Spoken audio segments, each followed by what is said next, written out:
What happens when we die? For centuries, people have asked this question, but a select few claim they know the answer. They're the ones who died and came back. Story 1. Dr. Mary Neal's Journey to Heaven. In 1999, Dr. Mary Neal, an orthopedic surgeon from Wyoming, was kayaking in Chile when the unthinkable happened. She was trapped underwater for more than 15 minutes without oxygen. Her body should have died. But what she remembers isn't panic. It's what she saw after. Mary recalls being greeted by spiritual beings who radiated pure love and peace. She was filled with a sense of being home. But they told her it wasn't her time, and that she had to return to her body. And with that, she was pulled back to life. When she woke up, doctors were baffled. Her survival after being without oxygen for so long was medically improbable. But Mary was certain she had experienced something beyond life as we know it. My own understanding of death changed in 1999 when I died while kayaking in South America.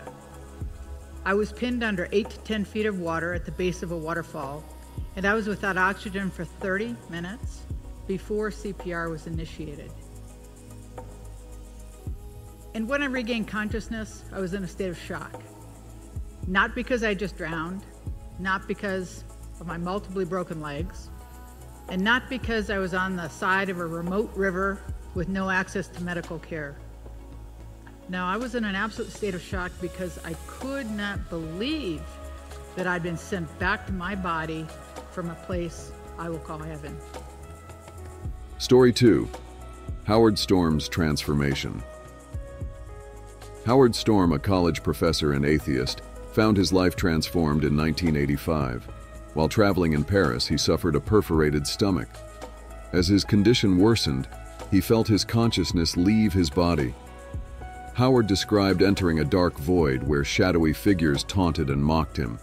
The further he was pulled into the darkness, the more he realized this was not where he wanted to be. In his despair, Howard cried out, "Jesus, save me." Instantly, a bright light appeared, pulling him out of the darkness. He described the light as overwhelmingly loving and beautiful. This experience transformed Howard from an atheist to a pastor, dedicating his life to helping others after witnessing what he believed was divine intervention. And then I heard people calling me outside the room, and they were saying, Howard, come on, come with us, we're waiting for you. And I went over to the room and I said, I need a doctor, I'm supposed to have surgery. And they said, we know all about you, we've been waiting for you a long time, you've got to come with us now. So I thought that they were going to take me to a doctor, theoretically to surgery. And instead they took me on a very long journey into abject, complete darkness. I called on Jesus eventually when I drove them off, and I said, Jesus, please save me. And with that, Jesus came as a tiny pinpoint of light, got very, very bright, very quickly. Like there's some bright lights in this room right now, but his light was much brighter. Story 3. Colton Burpo's Heavenly Visit. Colton Burpo, only 4 years old, underwent emergency surgery for a burst appendix.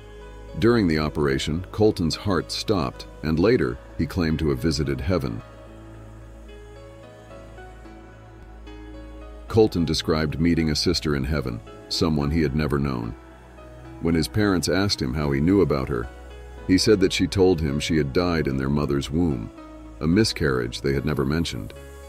He also described seeing Jesus, angels, and vivid details of heaven that left his family awestruck and puzzled. His story was later turned into a best-selling book, Heaven is for Real, sparking worldwide conversations about the existence of the afterlife.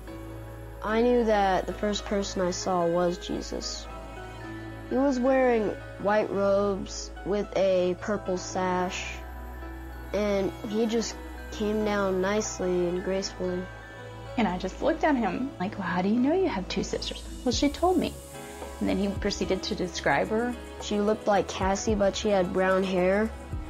And first time when she saw me, she just came up and hugged me. I knew this was true because he said, she kept hugging me. She wouldn't stop hugging me, Mom, and I didn't like that. Well, I'm not really the hugging type. Story 4. Anita Moorjani's Miraculous Healing. In 2006, Anita Moorjani was dying of cancer. Her organs were failing, and doctors gave her hours to live. But during what should have been her final moments, Anita entered what she described as a realm of pure consciousness. Anita claims she felt a sense of unity, love, and understanding. She realized that fear had played a role in her illness. When Anita woke up, her doctors were stunned. Over the next few weeks, her cancer miraculously disappeared. Her recovery defied medical explanation, and she has since shared her story, advocating for living without fear. February the 2nd, 2006, I went into a coma. The doctors had said these were my final hours because now my organs had shut down. My organs were failing. So my family were told that if there was anybody that had to see me before I died, this was the time. It felt as though I had 360-degree peripheral vision. I could see everything happening all around my body. But not just in the room where my body was, but even beyond. And it was as if I had expanded out of my body. That now that I knew what I knew, and because I understood what caused the cancer, I knew that if I chose to go back to my body would heal very, very quickly. Story 5. Dr. Eben Alexander's experience. Dr. Eben Alexander, a respected neurosurgeon, always dismissed near-death experiences as hallucinations, until he had one himself. In 2008, Dr. Alexander contracted a rare bacterial meningitis that left him in a coma for 7 days. During this time, he traveled to what he described as another dimension, far more real than anything he had ever known. He flew through a tunnel of light, guided by a beautiful being who communicated telepathically. Against all odds, Dr. Alexander woke up with his brain fully functional. His experience challenged everything he believed about consciousness, leading him to write Proof of Heaven and share his insights on the afterlife. I was rescued from that by this spinning melody of light that came closer and opened up and was a rip in the fabric of reality that just opened up around. A person guiding you, a beautiful girl, as you describe her. Tell me what she looked like. She had a beautiful face with a wide smile and high cheekbones and absolutely gorgeous, clear blue eyes. She never said a word to me. She would look at me and the thoughts would come directly into my mind, into my awareness. What thoughts? And the thoughts were, you are loved, you are cherished. There's nothing you can do wrong. I always remember being told, we will teach you many things, but you'll be going back.